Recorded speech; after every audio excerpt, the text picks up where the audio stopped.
Hey everybody, welcome to another episode of Think Your Way to an Epic Life. And we have a New Mexico real estate commissioner that's with us today. And she's done a whole lot more other really fun stuff. We're going to get into all that, including the fact that she's a blushing bride as of just this past weekend. Linda DeVlige, thanks for joining me. Hey, thank you for having me. This is going to be very much fun to just kind of walk through Linda DeVlige's life. So let's start at the beginning. Were you a native? No, born in Covina, California, 1956. Moved to Indianapolis, Indiana when I was 7 months old. But actually, funny thing, the first few months of my life, during the transition for my parents moving from Los Angeles area to Indianapolis, they had to drop me off somewhere to be babysat by my grandparents, who happened to live in a mobile home park on Central Avenue in Eubank in Albuquerque in an Airstream. So I actually spent the first few months of my life in an Airstream in Albuquerque, New Mexico. Wow. I know. That just never would have pictured that. And then they moved from Indianapolis to Scottsdale, Arizona, and then from Scottsdale, Arizona, I came to Albuquerque in 1979. 1979. Okay. Mm-hmm. So was real estate always in your purview? Never. Never? Never. Mm-mm. No, and I got into real estate on a bet. I had worked for law firms since I was about 18 years old, starting in Arizona, transitioned to Albuquerque, started working for law firms here. And I went to the gym one day, and I had already made my application to go to law school and had all my plans set. And I went to the gym one day, and a very well-known realtor at the time that was a workout buddy said, "You look sad about going to law school." And I said, "Well, am I supposed to look happy?" He convinced me at that moment. Go home, call the real estate school. Here's the phone number. This is what you want to say. So I thought, okay. So I called the law school and said, "How long is my application good for?" And they said 18 months. I said, "Okay, I'll do this on a bet.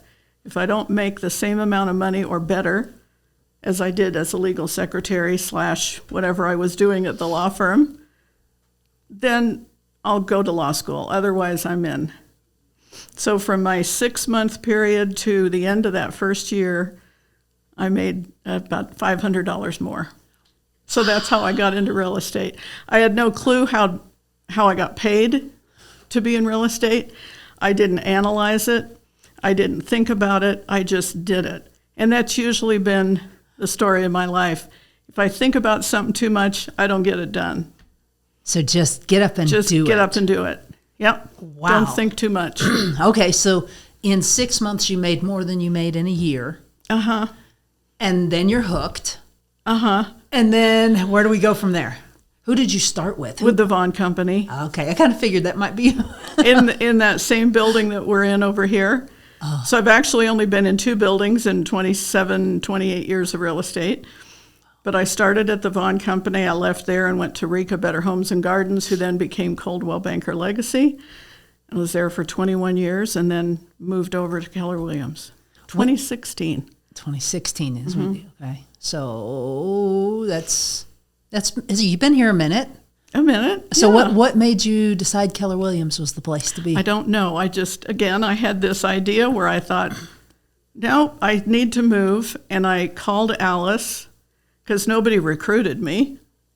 And I just called Alice one day and introduced myself again and said, "How do I go to work over there?" And yeah.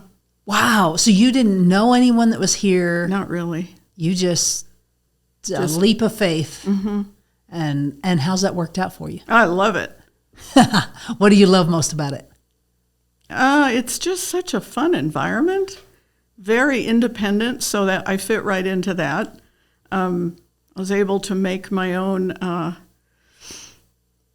decisions.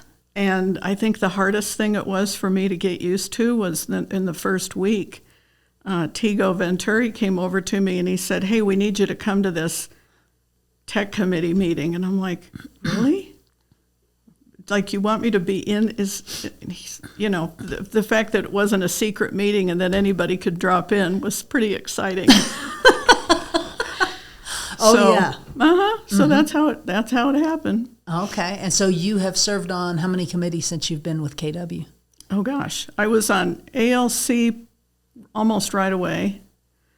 I think I dropped in for a couple of other committees, but then I've been consumed with committee work at the board with GAR and Southwest MLS, and since 2001, I was doing that, and that was by accident also.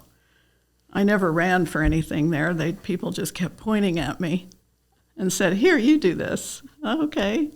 So there you go. I've never run for anything. People just keep putting me in places. Well, see, there's a really big appointment that happened not that long ago. Oh, yeah. So tell us a little bit about how that came about. So the New Mexico Real Estate Commission it serves at the governor's pleasure. And right after her first inauguration, I got a call from the governor's office. Would you like to be considered to be a commissioner? And I was kind of taken back at first. I thought, no, this is not right. Is it really me?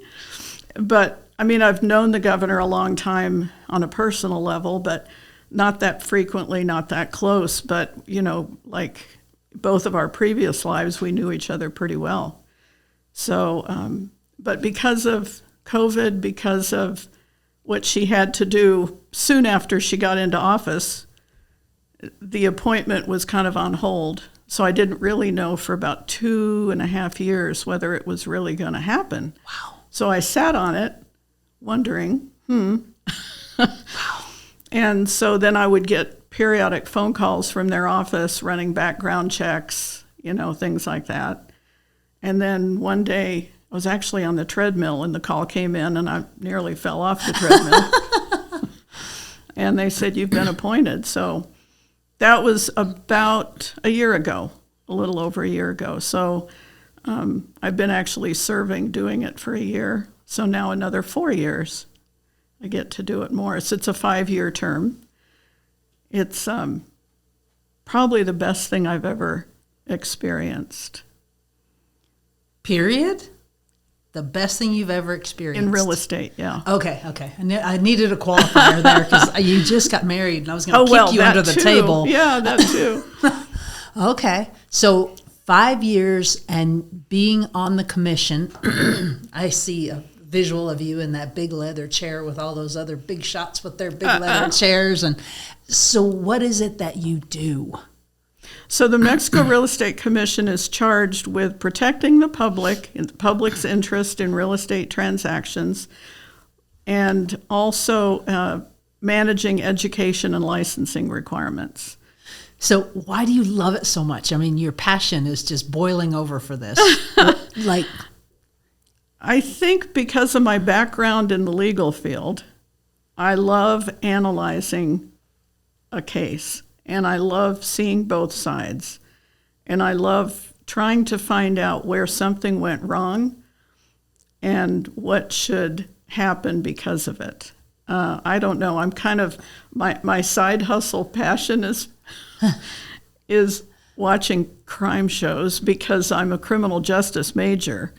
That's what my degree was criminal justice. And I loved that. And I actually wanted to go to work for the Office of the Medical Investigator. The last 6 months of my senior year, we were going to crime scenes. And, you know, I did some work for the police department in research. And I just thought this would be great. And then I got, of course, what the salary would be, and I thought, I can't afford myself. So from that standpoint, I love looking at cases and analyzing them and seeing what happened. Okay, so for the realtors who are going to watch this, what are like one or two of the most common things that they do wrong that they're completely oblivious that is even wrong? Disclosure items. I can't tell you how much, if you have to ask yourself, should I disclose this? The answer is always yes. You can never disclose too much. And not putting things in writing. Because you and I can talk all day, but if I don't have that email from Kara that says, this email is to confirm our conversation that it's okay to do such and such, it's hard to prove. So put things in writing and over disclose everything. What is it Bill says? Something about the good time law or good. Yeah. When times are good, everything's fine, but yeah, be prepared for when they're not. Be prepared for when they're not, yeah. Because we all get along great at the beginning and then... People will bring complaints even when you've done everything right. So just keep those files and just dot all the T's, or dot all the I's that you can, cross the T's. And everybody makes mistakes all the time. Sure. But just try not to be a repeat offender. That's a good advice. Yeah.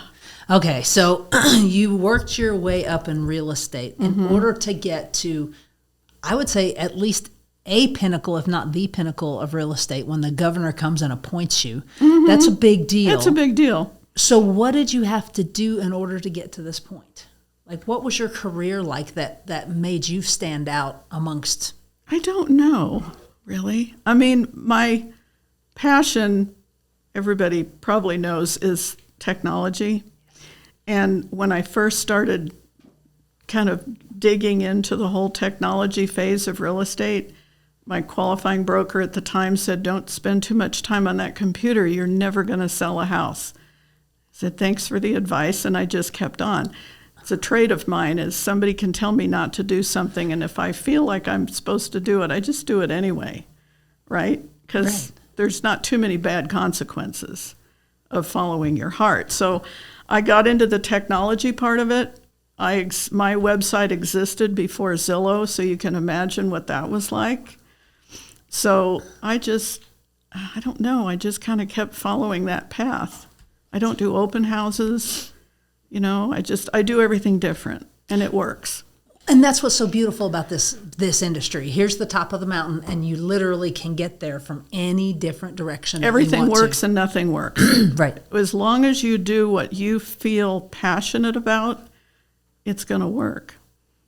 And so tech brought you what we in the industry call our SOI, our sphere of influence. That's how you built it. Pretty much, yeah, because friends and family disappear pretty quick. You can sell 3 or 4 houses right away to friends and family, and then they go away. And then you've got to figure out new sources of business. And I remember finding Realtor.com when it first came out. I bought my first laptop at Best Buy. And I came home, I set it up, and I was literally up all night. And I found Realtor.com, and it was $99 for a year, and I thought, awesome. And I was the only person from New Mexico. Wow. No kidding. And then these people started calling me, and I was thinking, wow, where are they finding me? And then it was like, oh, that's how. I mean, we're talking 1997, 96, 97. So that's where I thought, no, this is what I'm going to do. Yeah, this open house stuff, not for me. No, I did one in my career too. It's not, but it works wonderfully. Oh, some people are just masters at it. Absolutely. And I'm so glad, because when I put a listing in, somebody's always wanting to do the open house, and I'm like, that's fabulous. Perfect. Yeah. Absolutely. Just not me. Just not me. It's just not going to happen. Okay. So what hints do you have for somebody? Let's say that somebody is just now, they're leaving the corporate world. They've been in the corporate world and they've been doing great, and they want to stick their toe into real estate. Treat it like a 9-to-5 job. That's the first thing I did. I always had to be at work at 8 and I came home at 5. And I started showing up to that building over there with the Vaughn Company, and I would show up and sit at that desk. I also got real nice with the receptionist. So be really nice to the staff, because they have people that they know too. And so I started friending up with the staff, treating them well, because I had been staff before. And pretty soon I was getting referrals from them, believe it or not. And I would just be there. So if you had somebody walk in the door and the floor person didn't show up for the day, then I got a listing. That happened in the first about 7 or 8 months. So just show up, treat it like a 9-to-5 job, and don't give up. I mean, cry a lot, but just don't give up, because it's so hard to keep confidence. But boy, once it starts to work, there's so much opportunity. It's the least expensive career to be in. You don't have to buy inventory. You don't have to buy workman's comp insurance. You don't have to do any of that. Couple $1,000s for your license and education, and the inventory's out there for you. People have no idea. No idea. How many attorneys are realtors? Oh, absolutely. And why? Why they have all these student loans to pay back? Why are they in real estate? Right. So, what else about real estate? Have you invested in real estate? Have you flipped? What are your other endeavors? So we have some rental houses. I've always enjoyed every house that we've come up to own together has been because I'm in real estate. So we met back in 1995 at a condominium complex. We were neighbors. So I was the girl next door.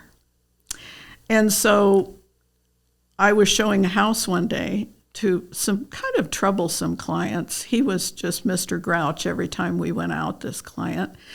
And I showed him a house, and this house was magical to me. And all he did was complain, this client.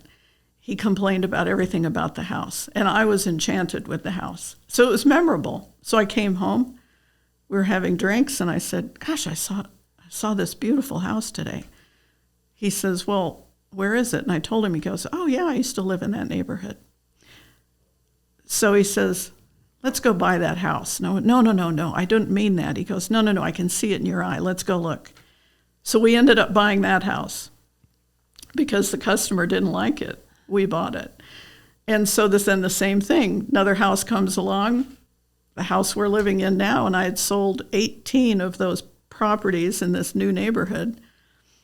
And then he's along the ride to drop off an earnest money check with me at the model home, and he looks around and he goes, well, why don't we buy one of these?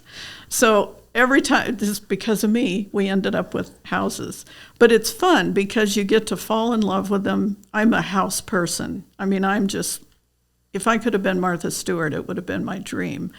So I love homemaking houses, what you can do with them, how you can live in them. And so every house we've come across has been because I've gone, yep, this one. So you're the house whisperer. I am the house whisperer. If somebody tells me what they want in a house, I get the immediate kind of perception of what to find, and I just pick one out. And I was selling sight unseen houses before we had the forms to do it. Mm-hmm. Wow. Like with a BlackBerry that didn't have a video camera. So, yeah. Wow. I can just kind of feel what somebody wants. Okay. Mm-hmm. So, house whisperer, loving real estate, and then all the homes that you've purchased. How much of an impact, and I don't mean tell me the amount, what are you worth, but like how much of an impact did each one of those have on your net worth long term? Oh, long term. It's ridiculous not to own real estate. I mean, Tell me more. Truly, I mean, if you look at what people spend money on, which has no future value unless, of course, you bought a 57 Chevy in 1957 and keep it till now, it's pretty hard to find that kind of value in untangible items.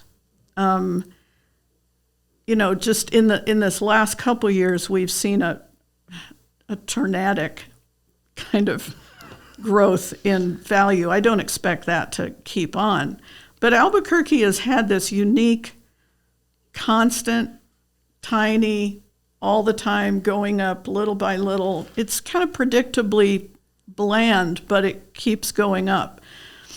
And when we had the crash, the big crash of 2008, we only lost 15% of equities. Phoenix lost 75% in their equities.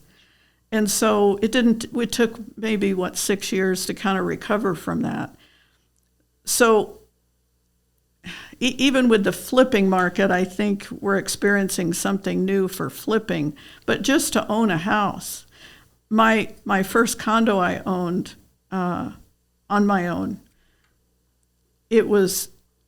I bought it because I got tired of paying rent. I just looked at it and said, this is crazy. So bought this little condo, and within, about 4 or 5 years is how long I was there, I made more than I ever could have saved, even with a good salary. And so I was able to put that into the next house and pay off bills. Houses will make you money as long as you don't take money out of them to do stupid things. So, and so they're always there to feed you if you need it. Plus the love you get being in a house. It's just cool. This is like my house. And then the plumbing breaks. But, that's all fixable.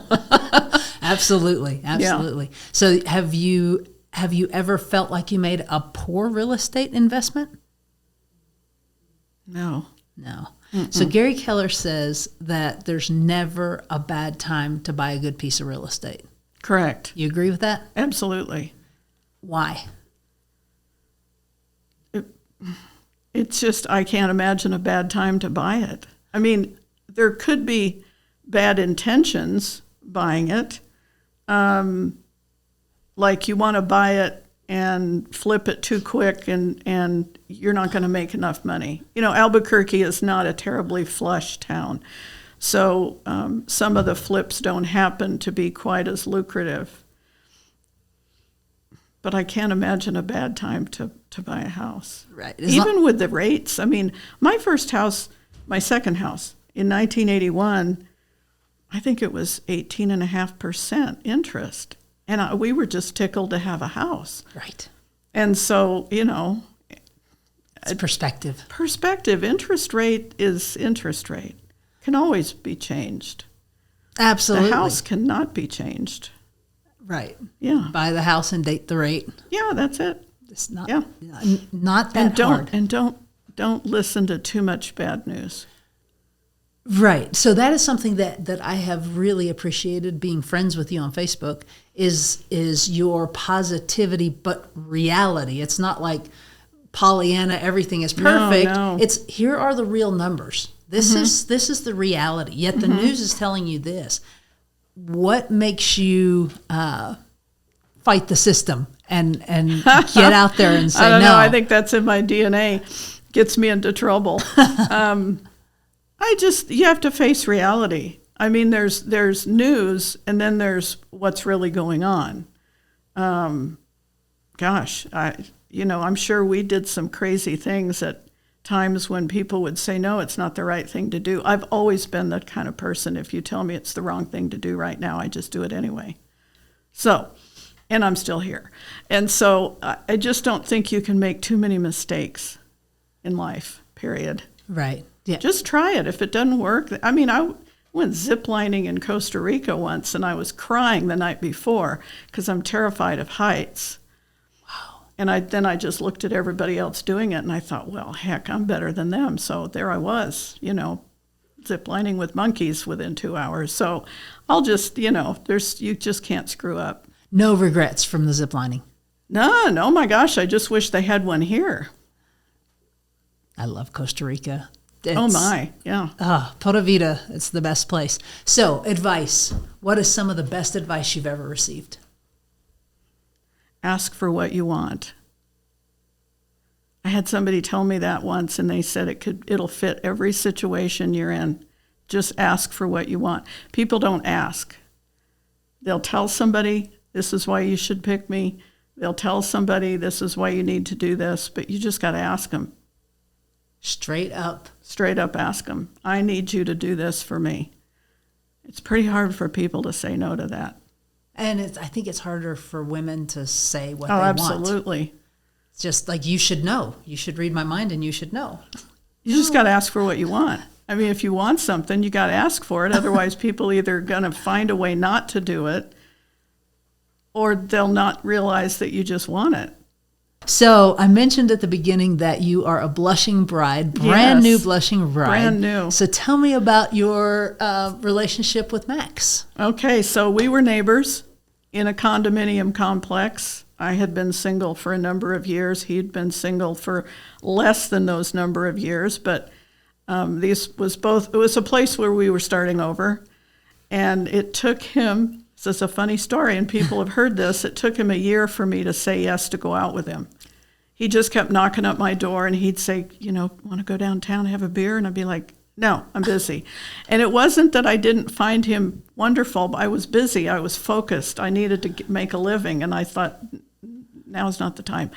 And so finally, after a year, I said yes, and I'd go out with him. So our first date was, ever since, we've been together.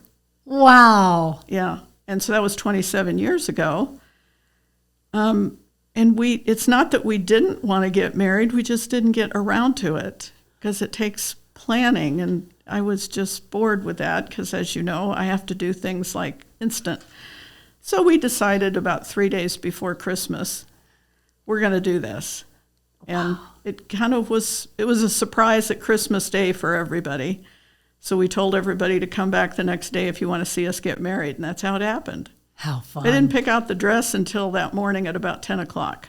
Oh, my gosh. Wow. Yeah, so. Wow. Well, I have seen you two together over the years. Mm-hmm. I miss him terribly as far as being a resource because he used to own a building company, a moving company. Correct, yes. And he gave the same level of service and everything that I would expect from you. He's outstanding, yeah. I mean, right? It's like you're both on the same page. You're both entrepreneurs. And just the way he looks at you. Oh. After all those years, I mean, it's just, it's adorable. I think the men at the party cried more than the women, from what I understand. Oh, wow. Yeah. Wow. Because he had all of he's still friends with many of his old high school buddies from Highland High School class of 68. So, wow. Yeah. Wow. That says a lot about a person. Mm-hmm. It truly does. If you know how to be a friend, then you probably know how to be a spouse. Exactly. Right? And if someone who has no friends, you might want to, maybe there's a reason. Yeah. Just saying. Well, it doesn't feel really any different, except it's given us a few giggles the last couple days. Well, I'm glad. I'm really glad. Yeah. So, because you've had such a successful relationship with this man all this time, I'm going to ask you just one last piece of advice. What would be a good piece of advice to have a happy relationship? Be polite. Just be polite to each other. I mean, it's not complicated. Just be polite. I've always thought that. Just don't be mean. Just don't be a mean person. That's pretty much it. That works. It usually does, yeah. Everything you needed to know you learned in kindergarten, right? Exactly. Don't hit people. And I got kicked out of kindergarten, you need to know, so there you go. Okay, we cannot end it. You have got to tell the kicking out of kindergarten story. Well, my parents taught me to read when I was less than kindergarten age. So by the time we got into kindergarten, that kindergarten teacher's role, I guess, was to teach us how to read. Well, I already knew, so I was teaching the other kids how to read, and she got mad at me, and then I said something, big surprise, and she sent me home, and my mom just looked at me and went, well, there you go. Oh, my gosh. True story. That does not surprise me even a little bit. Isn't it a shame, though? Right? Isn't it a shame that teacher couldn't go, wow, that is awesome. Can you take these 10 kids and encouraged you instead of... Yeah, my high school counselor told me don't bother to go to college because you're just not going to do much with yourself. Because my SAT scores were less than below standard. I just didn't feel like taking the test that day, so I don't know. I probably just made up things as I went along and turned it in and thought, there you go. I went to ASU anyway because I was local. Maybe that's why they took me. Well, people don't have a right. And so what do you think it is about you that made you go, I don't believe what you're saying? I don't know. DNA? I don't know. Well, my parents always told me I could do anything. They never said you can't do. There you go. I mean, I grew up with horses and livestock, and they never said, don't go in there and you might get hurt. It was like, well, if you get hurt, just let us know, we'll take you to the doctor if you need to.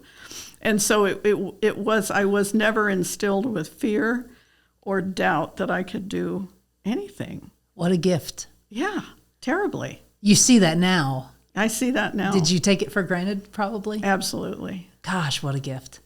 Yeah, I've got one coaching client that's like that. Her mom constantly told her she could do anything. She could, and so those of you that are listening that have kids or grandkids, tell them they can do anything. Absolutely can do anything. Including becoming a commissioner. That's a big deal. That's a big deal. All right. Thank you so much for your time. You are a very thanks. busy woman, and this has been a blast, as always. You're a joy. Thanks. Stop. Don't stop. Thank you, Linda. Thanks, Kara. Bye.